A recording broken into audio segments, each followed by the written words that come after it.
Bueno, vamos a terminar el ejercicio de la clase pasada. Nada más, demos otros 2 minutos a ver si terminan de entrar.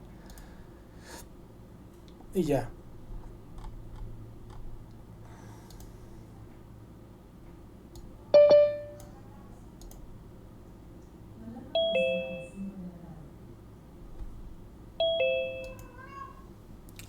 A ver, a ver, a ver. 25, pero...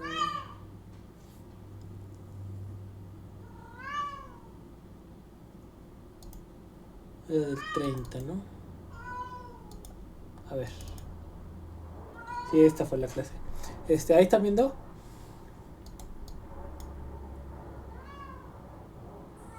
Sí. Este es el ejercicio que estábamos haciendo. Vamos a terminarlo. Entonces, déjeme verlo. Aquí ya me salí del pizarrón. Entonces, bueno, la cosa era este ejercicio. Planteábamos tres capitalistas. Con el capitalista 1 que tenía la composición orgánica del capital más alta, o sea que C era mayor que el C2 y C3. La tasa de explotación era igual, eran bienes homogéneos, bla bla bla. Y bueno, ahí supusimos algunos valores para la cantidad producida. Entonces aquel que tiene mayor capacidad tecnológica produce más que los otros. Le cuesta más el capital, sí, pero produce más, ¿no? Y entonces en términos del precio de producción, aquí estábamos viendo estas cositas, ¿no? Que el capitalista 1 produce como tiene la tecnología más alta, produce con un valor más, o un precio de producción más bajo que los otros dos capitalistas, ¿no? Entonces ahí habíamos determinado un precio medio que, que determinaba el precio al cual se iban a vender el par de tenis, no me acuerdo de lo que habíamos dicho en la clase pasada, pero bueno, ahí habíamos dicho lo siguiente. Bueno, eso. Entonces, al final aquí, en este ejemplo, podríamos ver cómo se determinaba el precio de las mercancías a través de las fórmulas de Marx y suponiendo ciertas cosas. Entonces, quedaba pendiente algo, no me acuerdo qué. Ya no me acuerdo qué. Pero bueno, veíamos aquí este, distintas tasas de ganancia, ¿no? Eh, Tenemos una ganancia media y bueno, con la ganancia media construimos el precio de producción, ¿no? Entonces ahí está la cosa. No sé si tengan dudas de esto, que fue ya lo último que vimos.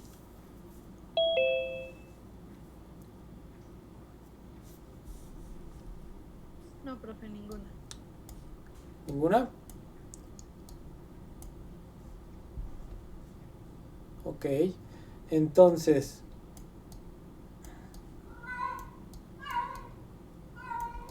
bueno, va a cambiar de hoja y vamos a ver otras cosas.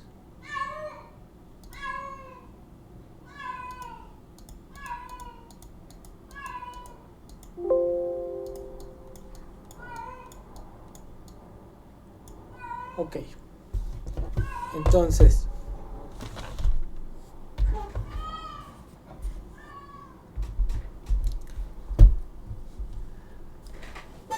a ver, ya entraron todos, ya me parece que ya.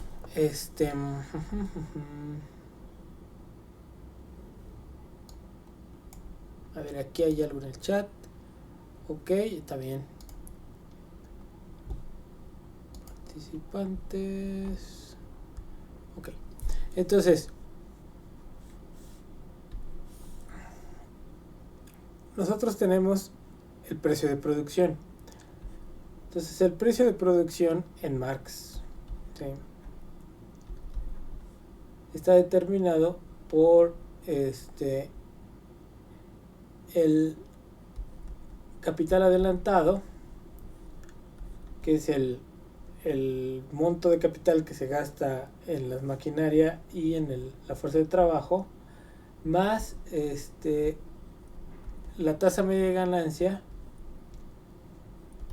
por el capital adelantado, ¿no? Y al final esto habíamos visto que yo factorizo C más B, entonces tengo 1 más G', ¿sí? Entonces ahí estoy yo, esa es la fórmula del precio de producción. Ahora, el precio de producción aquí ya incluye, ¿no? Incluye la tasa de explorador y incluye la ganancia. Entonces lo que quiere decir Marx aquí con este esquema del precio de producción es que las mercancías antes de ser vendidas ya están, traen un precio que está determinando cierta ganancia para cada capitalista, ¿no? Entonces, a diferencia de, por ejemplo, la microeconomía neoclásica, el precio de producción incluye la ganancia, ¿no? En la economía neoclásica no hay ganancia, ¿no? No hay ganancia, bueno, excepto que estuviéramos monopolio, donde el monopolio vende a un precio mayor que el costo marginal, ¿sí?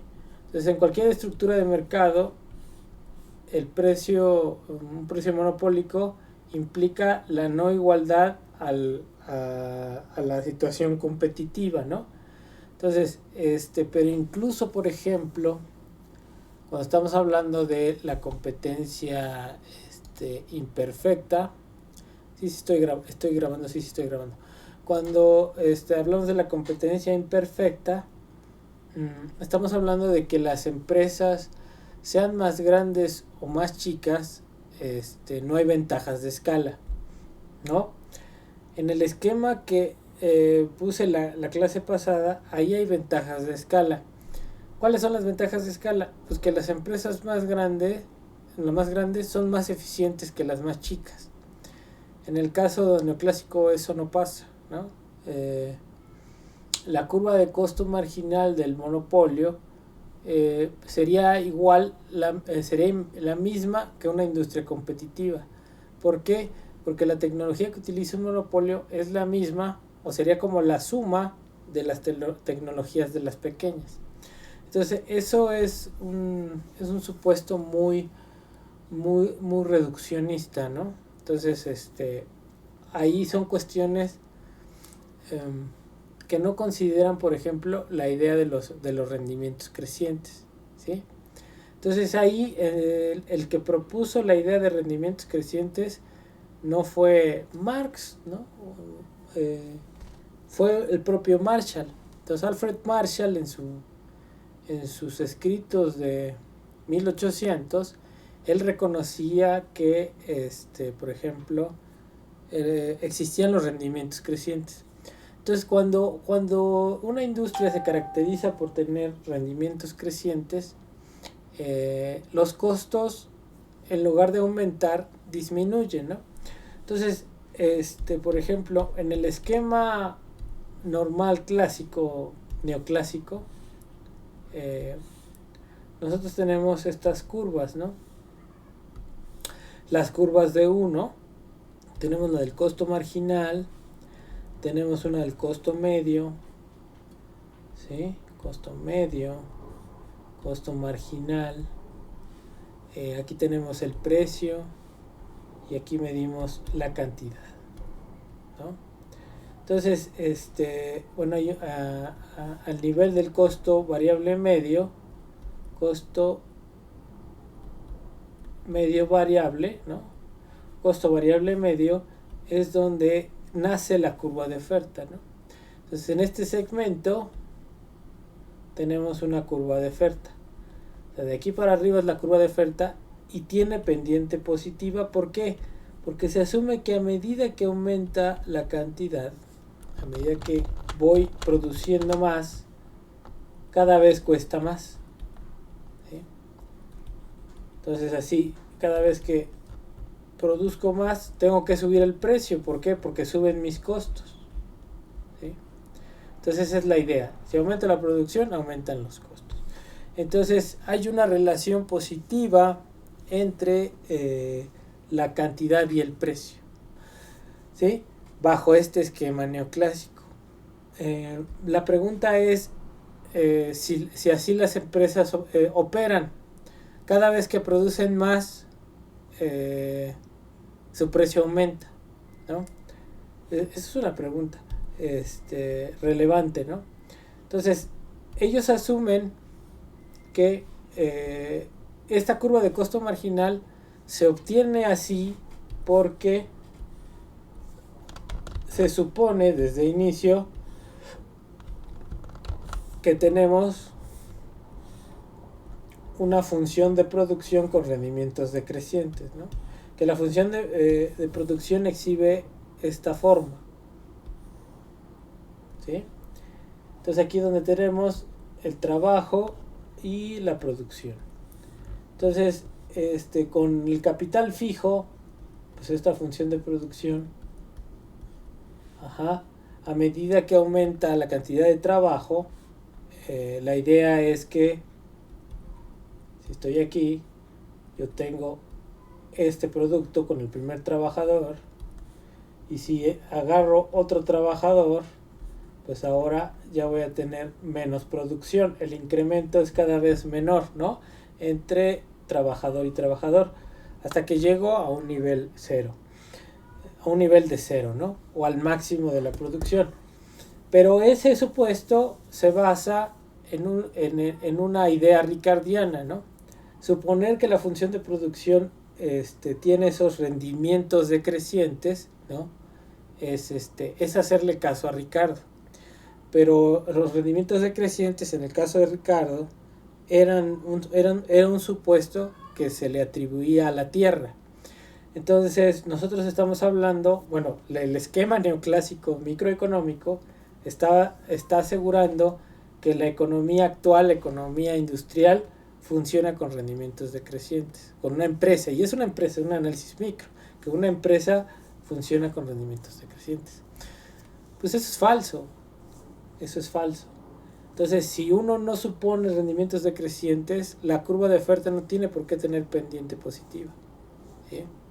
Y eso lo dice Marshall. Ahorita lo vamos a leer del propio Marshall. Pero esa es una crítica que está ahí presente. Entonces,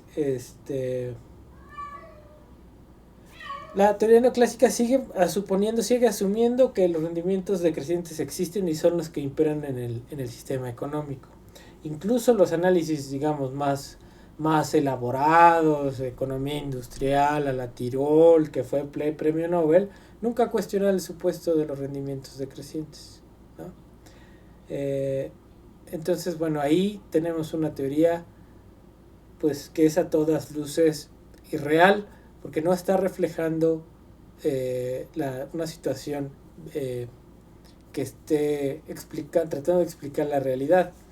Entonces, incluso Marshall en 1800, él es muy claridoso en decir que en la industria hay rendimientos decrecientes, rendimientos crecientes, y que para él una empresa representativa, dice, pues ahí como que haciendo una media tendría que tener rendimientos constantes. Con rendimientos constantes tampoco la curva de oferta tiene pendiente positiva. Entonces una de las cuestiones fundamentales aquí es que el problema de no sostener rendimientos decrecientes es que no puede existir la curva de oferta con pendiente positiva.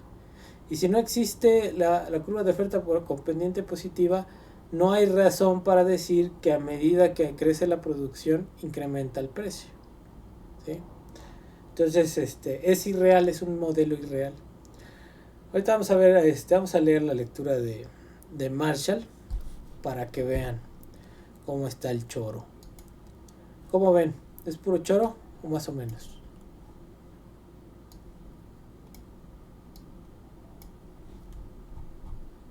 Pues está muy bien.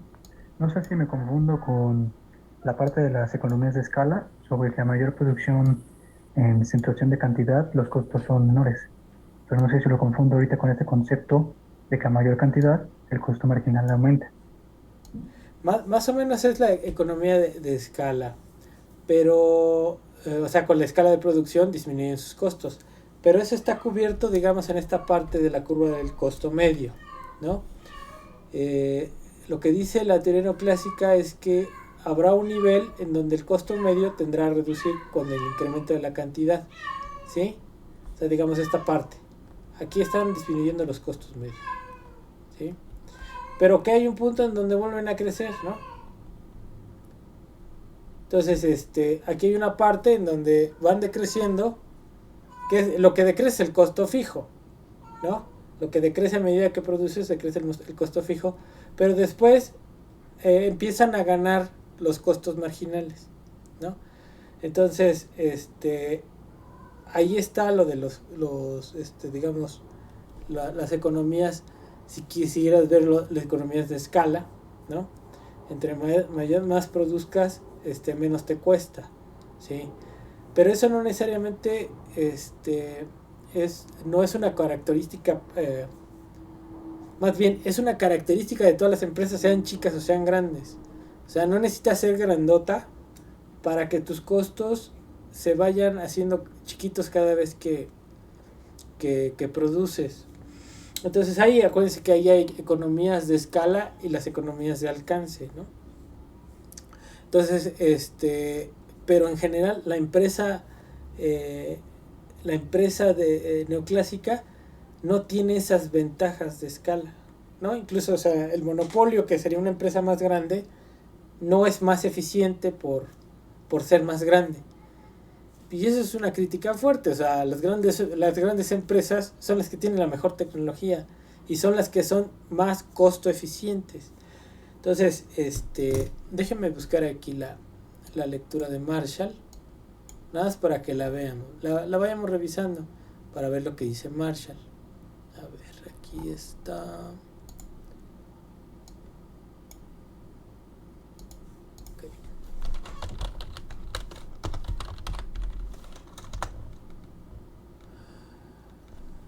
Aquí está.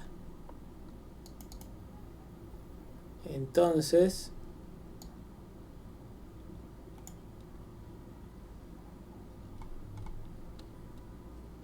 déjenme ver nada más. Le ubico la página y vamos a leer ahí. ¿Dudas aquí? ¿Alguien más? ¿Esos neoclásicos?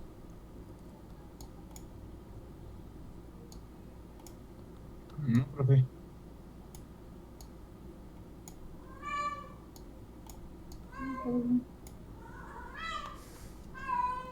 Ok, a ver. A ver, déjenme ver nada más tantito. Para ver la página.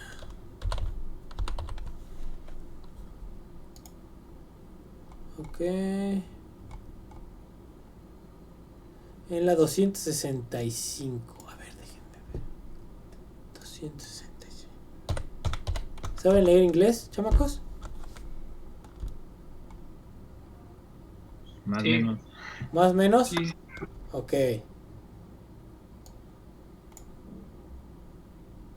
A ver, vamos a ver. A ver, les voy a compartir.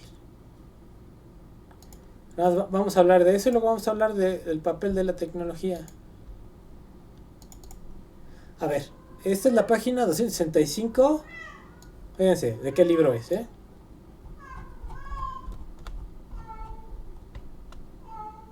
Principios de Economía de Alfred Marshall. ¿Vale? Comparta el libro. ¿Cómo? Compártanos el libro. Sí, se los comparto. A ver, entonces, 265. Gracias. Lo pongo ahí en el Dropbox. ¿Sale? Entonces, vamos a leer. Dice... A ver, ¿quién se avienta a traducir? Si no, yo lo hago, pero a ver, ¿quién de ustedes se quiere aventar a traducir?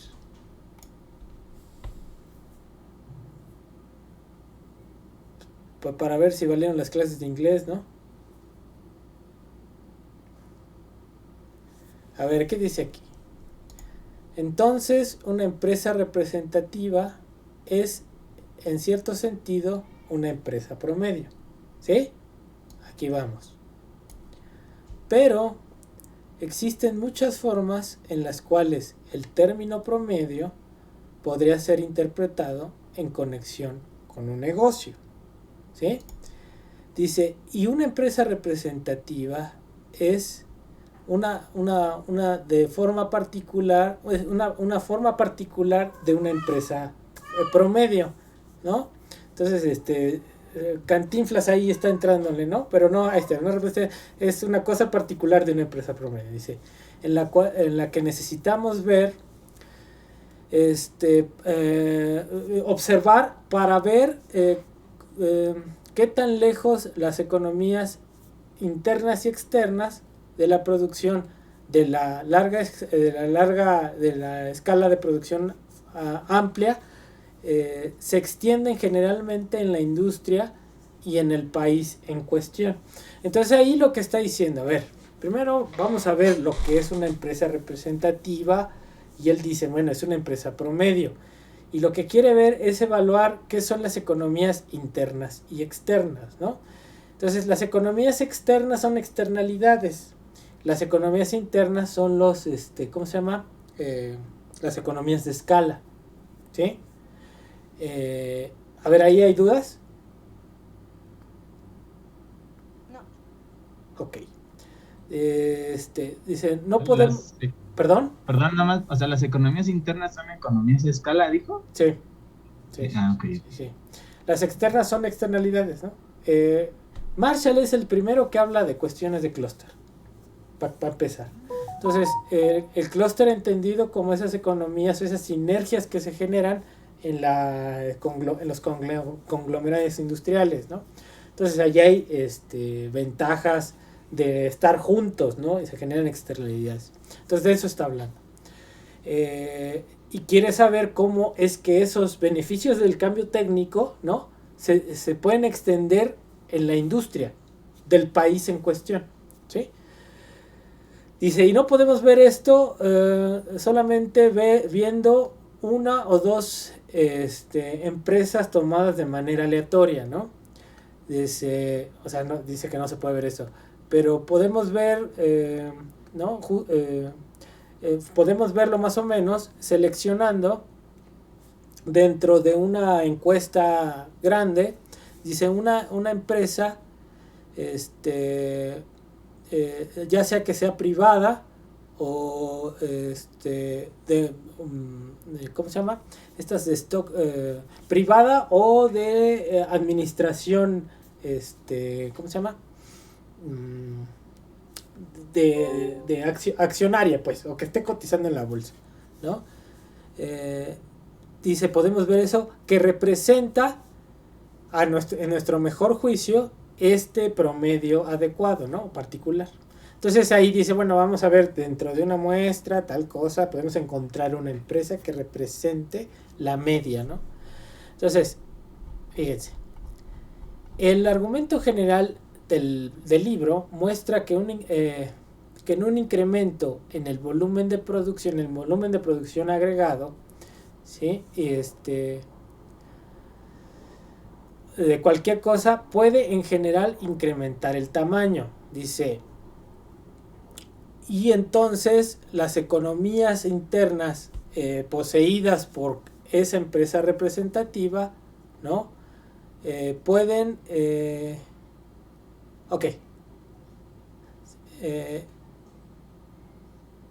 ok, ya, a ver, vamos a leer otra vez, es que hay que leerle completo, ¿no? El argumento del presente libro muestra que un incremento en el volumen de producción de cualquier cosa puede generalmente incrementar el tamaño de las economías internas que posee la empresa representativa. Dice, siempre que este incremento sea debido a las economías externas al que la empresa tiene acceso, y entonces esto podría generar una disminución de los costos proporcional, ¿no?, al trabajo y el sacrificio que antes, ¿no? Entonces, lo que está diciendo él, que el hecho de tener economías internas y externas puede generar una disminución en los costos, ¿sí? Está hablando en términos agregados, ¿sí? Pero este es un supuesto, ¿sí?, que se lleva a mi nivel micro, ¿sí? Él está hablando de una empresa en términos medios, ¿sí? Dice, fíjense aquí, en otras palabras, podemos decir de manera general que mientras una parte en la cual la naturaleza juega en la producción, ¿no?, de la naturaleza juega en la producción, muestra una tendencia de rendimientos decrecientes, ¿no? Dice, la parte en la cual el hombre juega muestra una tendencia de los rendimientos crecientes. ¿Cuál es esa parte en donde el hombre juega? La economía industrial. Entonces está hablando, por ejemplo, de un sector agrícola, si quieren verlo así. En el sector agrícola existe estos rendimientos decrecientes, pero en donde el hombre está haciendo cambios, existe una tendencia a los rendimientos crecientes. Dice, la ley de los rendimientos crecientes podría parafrasearse así: un incremento en el trabajo y el capital lleva generalmente a mejorar la organización, lo que incrementa la eficiencia del trabajo, ¿no?, tanto del capital, ¿no?, de la producción, tanto del capital como del trabajo, ¿sí?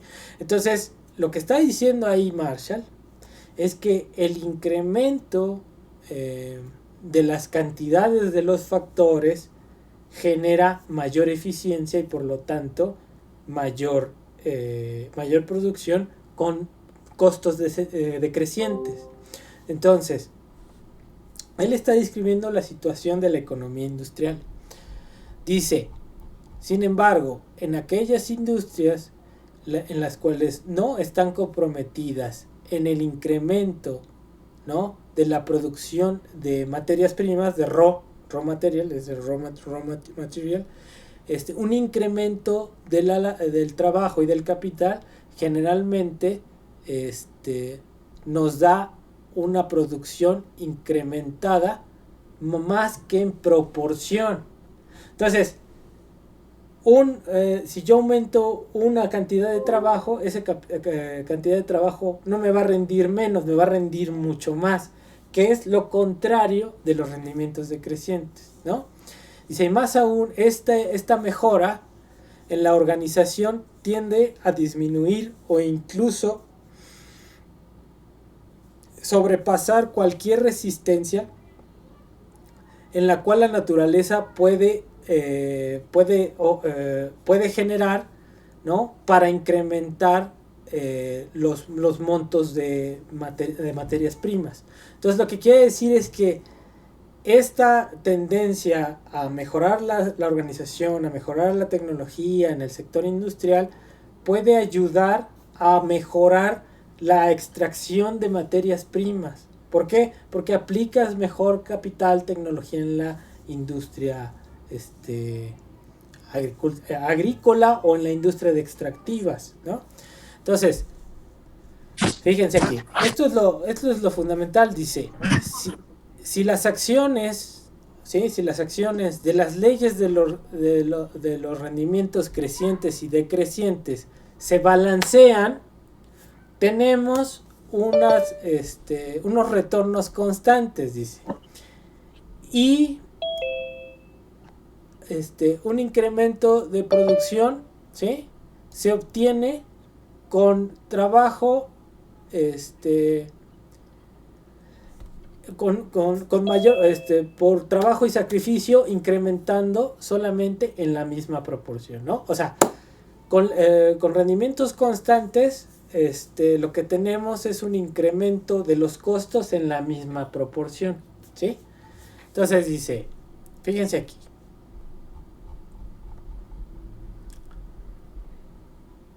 Dice, para las dos tendencias, ¿no?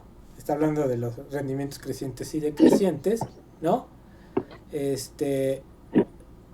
Lo que se genera, dice, es un rendimiento constante, ¿no? O sea, hay una fuerza que incrementa de los rendimientos crecientes y otra que hace que tengo rendimientos crecientes y decrecientes. Entonces se están contraponiendo todas, ¿no? Dice, en la producción de ¿cómo se llama? De trigo, ¿no? Wool y madera, eso me imagino que es wool, madera. Por ejemplo, dice la tendencia última, la de los rendimientos decrecientes, dice, siempre prevalece en un país viejo, dice, ¿no? Y no puede importarse de manera libre, ¿no? Dice, en el cambio del, ¿cómo se llama? Del trigo a la harina, ¿no? O de la madera si es wool, no, a ver, ¿no será algodón? Wool, a ver, fíjense ahí, que no me acuerdo. Wool.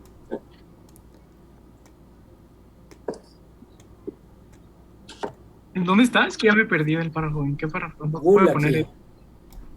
Es lana, profe. Es madera, profe. ¿Es madera? Ok. No, wood es madera. Esa es la... Esa es lana. Es lana, Ajá. ok, ahí Lana. está. Entonces, fíjense, dice, cambiar o transformar el trigo en harina o la lana en una cobija, dice, un incremento en el volumen agregado de producción lleva nuevas economías, dice, pero no muchas, dice, ¿no? O sea, porque no son bienes que tengan un alto, para su transformación se requiere mucha tecnología. Dice, para los comerciantes, ¿no? De trigo y los que hacen cobijas, dice, hay suficiente escala que estas nuevas economías son producto de las nuevas invenciones que más allá de una mejora de la organización. Dice, en un país, sin embargo, en el cual las cobijas, ¿no? El comercio de cobijas es muy poco desarrollado, dice, las últimas, las leyes de los rendimientos decrecientes serán importantes. O sea, en países poco desarrollados, porque no tienen tecnología, las leyes de los rendimientos decrecientes operan con mayor importancia. Dice, pero puede pasar que un incremento en la producción agregada de las cobijas disminuya proporcionalmente la dificultad de producirlas, solamente como incrementa la producción de las materias primas, ¿no? O sea, el hecho de vender más cobijas sin meter mayor tecnología implica una demanda creciente de lana, y entonces por esa demanda los productores de lana se vuelven más eficientes. Entonces, por ese simple hecho hay una mejora de las condiciones de producción sin meter tecnología, ¿no? Entonces, dice, en tal caso, las acciones de las leyes de los rendimientos decrecientes y las de los rendimientos crecientes podrían neutralizarse una y otra, ¿no? Entonces, al final lo que tendríamos ahí, lo que él está argumentando, es rendimientos constantes, dice, y las cobijas podrían conformarse con una ley de rendimientos constantes, ¿no? Dice, fíjense, pero en la mayoría de las más delicadas lugares de la manufactura, donde el costo de las materias primas cuentan por muy poco, dice, dice, la mayoría de las industrias de transporte modernas, la ley de los rendimientos crecientes ¿sí? Actúa sin oposición, ¿sí? Y esto lo escribe Marshall, ¿sí? ¿En qué año lo escribe Marshall? Vamos a ver en qué año lo escribe Marshall. Bueno, ahí hay alguna duda. ¿Alguna duda? No es una duda, es más que nada, bueno, una pequeña pregunta si se refiere a la parte de inversión con los rendimientos crecientes, porque, bueno, yo lo vi así como una parte de inversión. No sé en qué parte en específico, a lo mejor, bueno, pone un terreno que parece ser como inversión para que sigan creciendo pues la producción y así crezca también la industria. Sí, o sea, en general ahí, de lo que él está hablando, y son páginas previas, es del cambio técnico, ¿sí? Entonces, obviamente el cambio técnico, ahorita vamos a platicar de la tecnología, pero el cambio técnico tiene, pues, digamos, dos vertientes, ¿no? O tres vertientes. El cambio técnico tiene que ver con creación de nuevos productos, y ahorita vamos a ver lo que dice Schumpeter, ¿no? La creación de nuevos productos, la mejora del proceso o la creación de nuevas máquinas para realizar los procesos. Entonces, en cualquiera de que sean los casos, en cualquiera que sea el caso, ya está incluso la mejora de la capacitación de los trabajadores, va a generar un aumento en la producción de una manera importante. No sé si ustedes alguna vez leyeron la producción de alfileres que está en el Adam Smith, ¿no? en la riqueza de las naciones, ¿sí?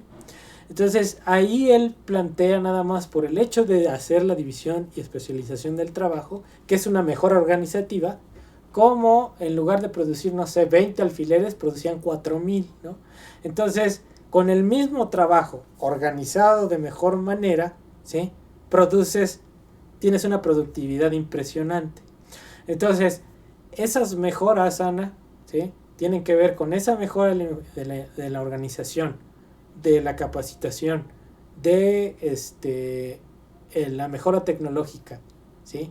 Eso puede generar mayor productividad, ¿no? Y entonces aquí lo que dice Marshall es, eso lo está escribiendo, a ver, ¿en qué año escribe? A ver, fíjense ahí en internet, este libro de qué año es, y me dicen de qué año es, para no estar aquí moviéndome.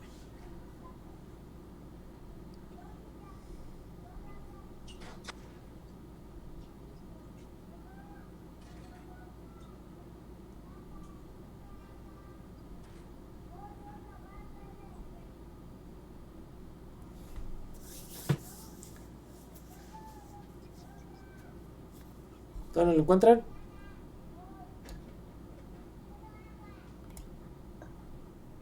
No, Bueno, ya me voy a ir al inicio, no pues. Fue en 1890, me parece aquí. 1890. En 1980 ya había celulares. ¿No? no. Fíjense, ¿había ferrocarriles de alta velocidad? No. Era todavía la industria del vapor. Y ya en ese entonces Marshall estaba teorizando, ¿no?, los efectos de la tecnología sobre los costos, ¿sí? Entonces, este párrafo, esta línea es bien demoledora para la teoría neoclásica, ¿no? Porque dice, en la mayoría de las ¿cómo se dice? De los subsectores más delicados de la manufactura, donde el costo de las materias primas cuenta poco. O sea, ¿qué quiere decir? En donde el costo de la producción es una parte, el costo de la materia prima es una parte pequeñita del producto, dice, y en la mayoría de las industrias modernas de transporte, la ley de los rendimientos crecientes, dice, actúa sin oposición, ¿no? Entonces, está en 1890, ¿eh? Todavía en 1890 pues era importante, y no había mucha tecnología en los sectores agrícolas, ¿no? Hoy, carajo, o sea, con el iPad ustedes programan su tractor para que haga la cosecha, para que haga, ¿sí? O sea, son cosas que no vio Marshall. Y en aquel momento él está afirmando que estos sectores que no dependen tanto de la naturaleza, ¿no?, exhiben rendimientos crecientes. Entonces, yo nada más es una pregunta. ¿Cómo es posible que la teoría neoclásica del 2021 siga enseñando que la función de producción se caracteriza por tener rendimientos decrecientes? Eso nada más es para que ustedes ahí lo piensen, ¿no? Pero eso es un nonsense, ¿sí? No puedes decir que ahora, hoy en la actualidad, la economía, las empresas tienen rendimientos decrecientes. Es un sinsentido, ¿sí? Entonces, una crítica desde el punto de vista del propio Marshall, ¿sí? No estoy citando a Marx, ningún mugroso marxista, nadie. Es una crítica desde el punto de vista de Marshall. ¿Cómo la ven? Dejo de compartir.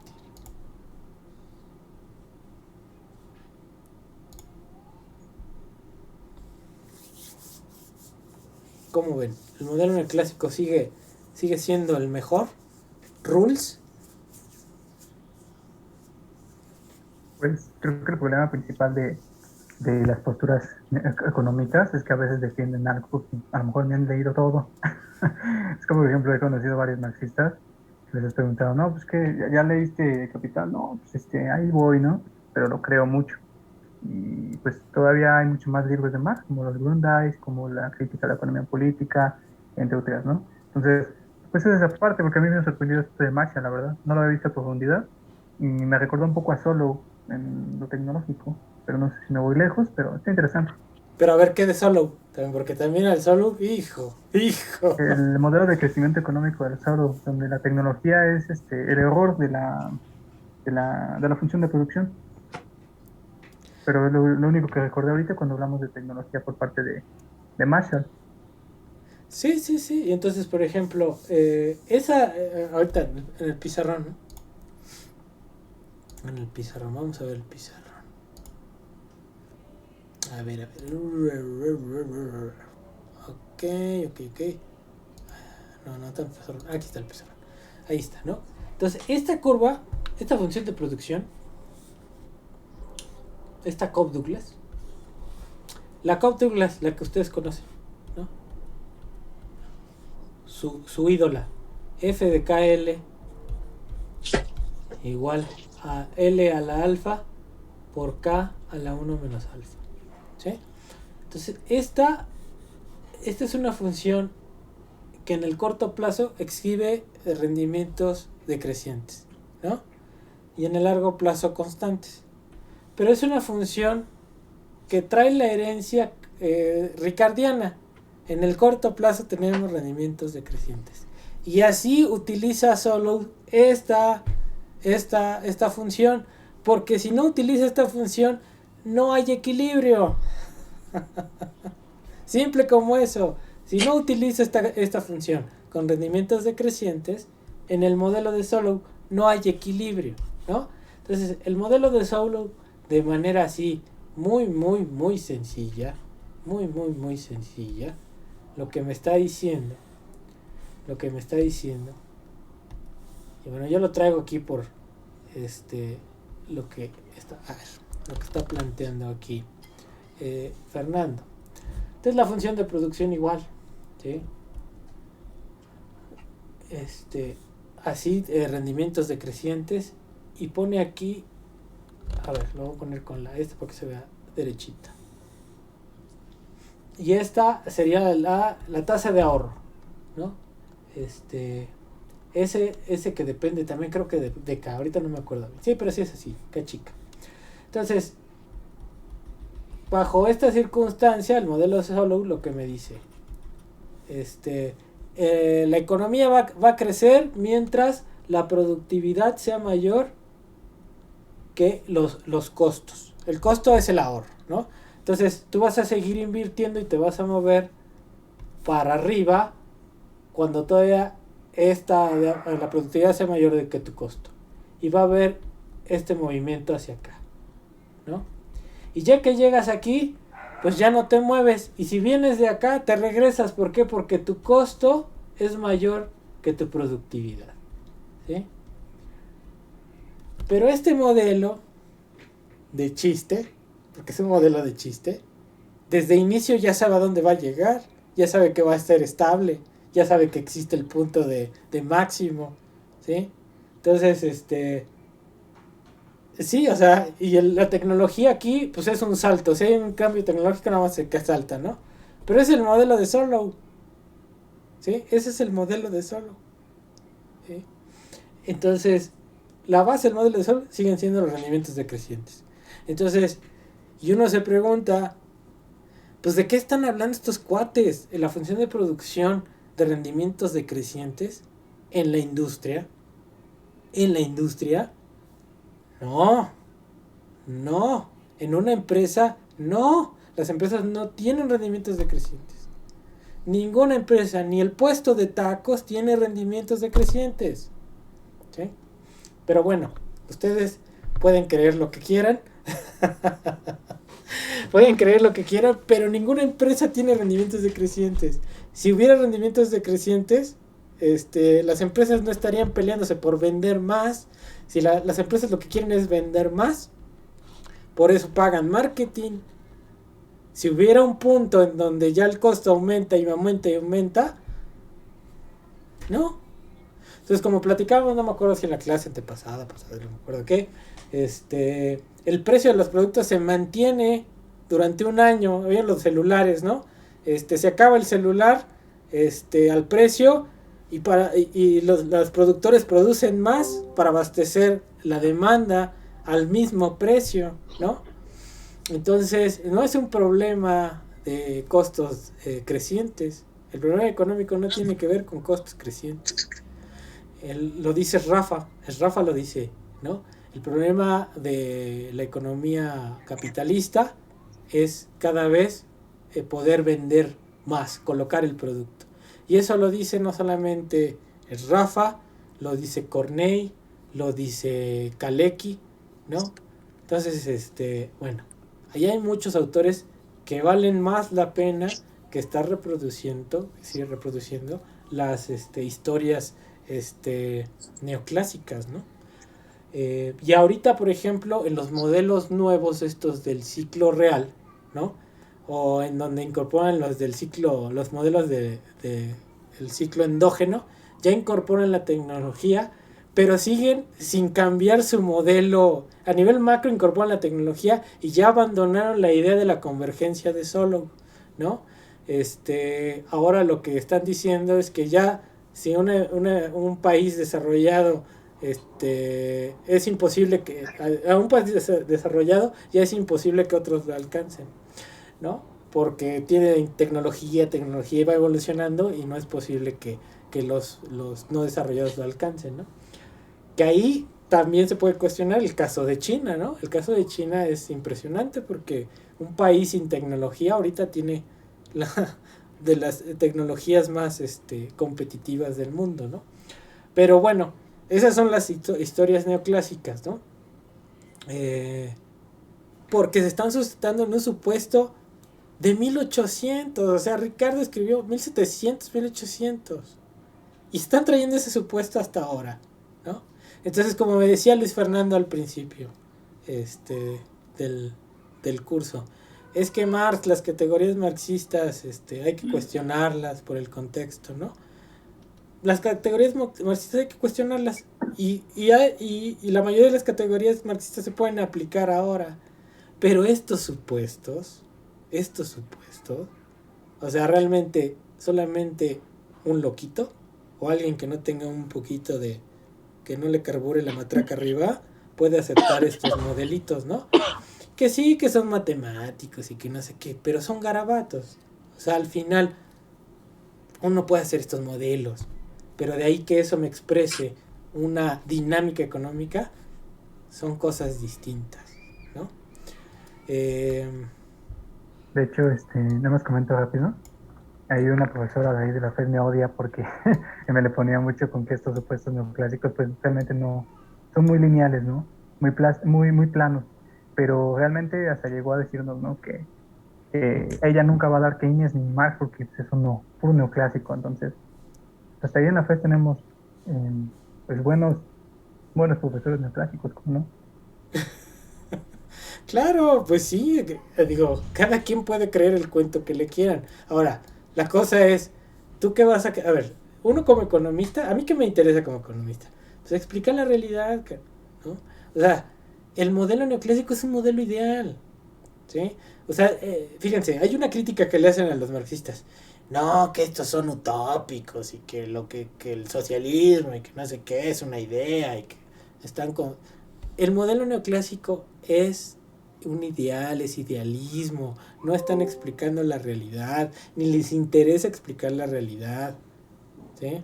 Son construcciones meramente matemáticas, bajo supuestos ahí los que ellos quisieron para mostrar lo que ellos quieren crear, que quieren mostrar, ¿sí? Pero, pero realmente no tienen la sensibilidad de esos modelos para explicar un proceso económico, ¿sí? Entonces sí, pues puede haber muchos neoclásicos. Buenos neoclásicos, pues sí, ¿no? Pero de ahí que esa teoría explique algo de la realidad, no. Ahora, el problema no es que uno enseñe teoría neoclásica, sino el problema es decirle a los alumnos que esa teoría neoclásica explica la realidad, y eso es totalmente un error, ¿sí? La teoría neoclásica no tiene el objetivo de explicar la realidad. Es una construcción de un modelo ideal, ya, bajo condiciones que no se van a cumplir en ningún panorama, en ningún lugar, ni en el espacio, no. No existen las condiciones para que se dé el equilibrio general. Y eso lo demostraron en los 70s. Ahí el que le interese leer, hay una cosa que se llama la teoría del segundo mejor. De hecho, Arrow después de demostrar el teorema de la imposibilidad, ¿sí? Ya no estudió el modelo neoclásico, ¿no? Y llegaron otros teóricos que empezaron a pensar en otro tipo de modelación, si no se cumplen esos Pareto óptimos, ¿no? Los supuestos que se necesitan para llegar al equilibrio general. Y ahí está, es un estudio que hace Lipsy y Lancaster, matemático, demostrando que si no existen las condiciones o los supuestos para que se cumpla el equilibrio general, pues realmente hacer política para llegar a eso es no deseable, ¿no? Pero bueno, esas son cosas que salen, digamos, de la clase. Bueno, no necesariamente, pero que llevan a una reflexión más amplia, ¿no? Y les digo, todos los modelos, todos los que han ganado el Nobel, incluido Tirol, ¿no?, que es de economía industrial, sigue asumiendo que los rendimientos son decrecientes. Entonces le mete teoría de juego, así que esto y que el otro. Pero la base sigue estando, pues, viciada, ¿no? O sea, es un supuesto que no se sostiene hoy. Entonces, bueno, ¿sí? Qué bueno que existan los neoclásicos, pero deberían reconocer los neoclásicos que su teoría no sirve para explicar la realidad. Eso es otra cosa, ¿sí? Y hay muchos neoclásicos, muy buenos neoclásicos, que ni siquiera están conscientes que su modelo es un modelo ideal, ¿no? Y que nunca ha existido en ninguna parte. La competencia perfecta, como ellos la teorizan, eso no ha existido, ni existirá, ¿sí? Entonces, ¿cómo puede ser un referente si nunca ha existido? ¿Sí? Un referente es China. Es un modelo que funciona, que creces al 10%, que ahorita está creciendo al 6%. Ese es un modelo, es un referente, pero existe. El modelo de competencia perfecta nunca ha existido. ¿Cómo puede ser un referente? ¿Cómo puede ser? ¿No? Ni siquiera es un referente, es un ideal, ¿sí? ¿Cómo ven? ¿Estoy loco? Sí, yo estoy loco. ¿Ya se aburrieron? ¿Ya nos vamos? No, todo bien. No, profe, no, todo bien. Ok, bueno.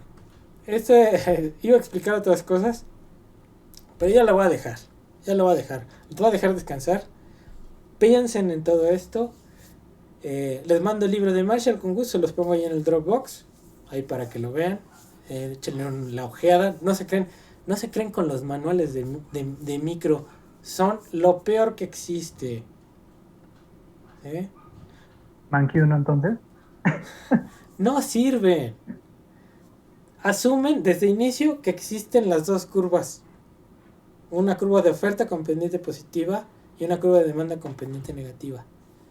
Ningún neoclásico decente, que sea, así como dicen, un buen neoclásico, puede afirmar que se puede demostrar la existencia de esas curvas. ¿Sí?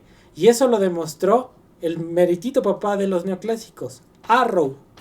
Él demostró que no se pueden agregar las preferencias.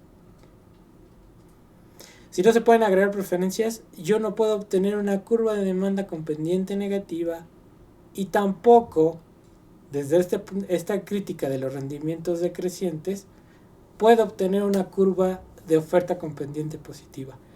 Y ni siquiera puedo garantizar que así sea a nivel macro, ¿no? Y eso nadie lo ha demostrado. Y en los libros de texto y los manuales siempre van el agente representativo. Carajo, ¿qué es un agente representativo de todos nosotros aquí? Nada. No, somos heterogéneos. Aquí todos somos heterogéneos. Hasta en las fotitos que nos vemos aquí, somos heterogéneos.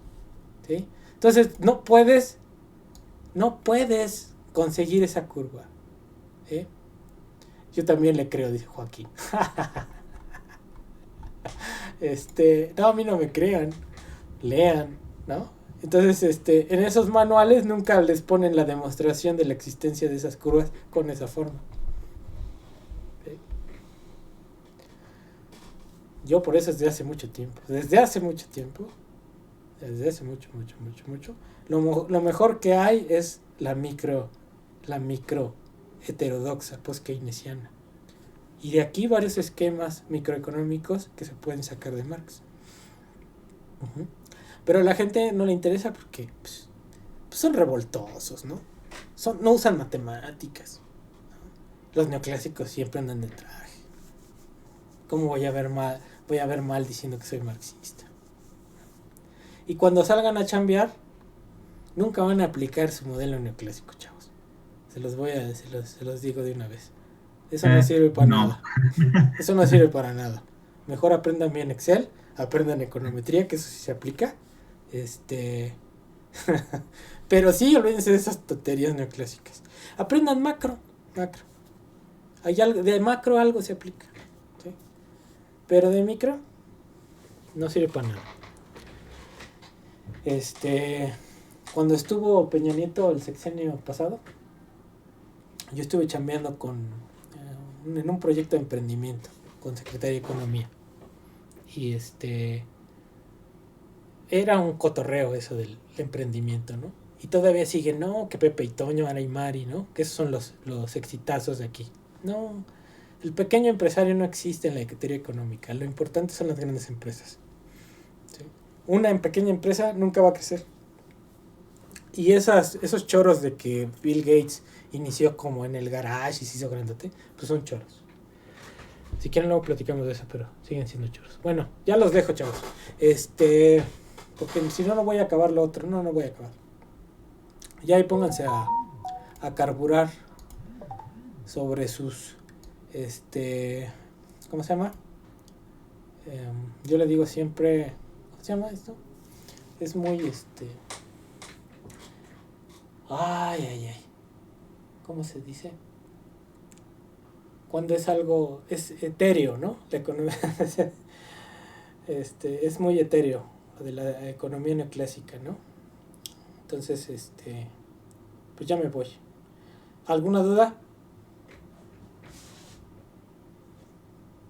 No, profe. No, profe.